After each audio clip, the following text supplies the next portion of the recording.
খোয়াই থানা পুলিশের তৎপরতায় চুরি যাওয়া প্রায় ৫ লক্ষ টাকা মূল্যের স্বর্ণালংকার উদ্ধার হওয়ায় এলাকায় ব্যাপক স্বস্তি ফিরেছে। ঘটনাটি খোয়াইয়ের গনকি এলাকার বাসিন্দা শুভপ্রিয় দাসের বাড়িতে ঘটে। অজ্ঞাত পরিচয় দুষ্কৃতিকারীরা বাড়ি থেকে বিপুল পরিমাণ স্বর্ণালংকার চুরি করে নিয়ে যায়। ঘটনার পর ভুক্তভোগী শুভপ্রিয় দাস খোয়াই থানায় লিখিত অভিযোগ দায়ের করলে পুলিশ দ্রুত তদন্তে নেমে বিশেষ অভিযান চালায়। তদন্তের ভিত্তিতে চুরি যাওয়া প্রায় ৫ লক্ষ টাকা মূল্যের স্বর্ণালংকার উদ্ধার করতে সক্ষম হয় পুলিশ।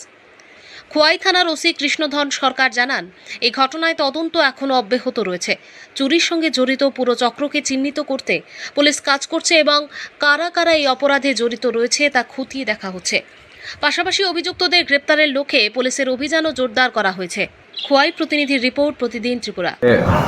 দুপুরবেলা শুভপ্রিয় দাস, বাবার নাম যে নারায়ণ চন্দ্র দাস, উনি গনকি বাড়ি, উনি পিএসএ জানিয়েছেন যে ওনাদের বাড়িতে একটা চুরি হয়েছে এবং অনেকগুলি স্বর্ণালংকার নিয়ে গেছে, বালা, স্বর্ণের চেইন এবং আংটি নিয়ে, এবং ৪ থেকে ৫ লক্ষ টাকার জিনিস হবে। এবং সঙ্গে সঙ্গে আমাদের পিএস এবং আউটপোস্টের পুলিশ অফিসাররা এবং ওমেন পুলিশ সহ মিলে আমাদের স্পটে গেছে এবং ওনার সঙ্গে কথা বলে এবং কিছু ক্লু পেয়েছে এবং অ্যাকর্ডিংলি ক্লু পেয়ে অজগর টিলা থেকে এন্টায়ার যদি এই যে যা যা জিনিসগুলি বলেছে সমস্ত জিনিসগুলি রিকভারি করেছে এবং এই রিগার্ডে একটা ইনভেস্টিগেশন চলছে। আর এগুলির মার্কেট ভ্যালু অ্যাপ্রক্স 4 to 5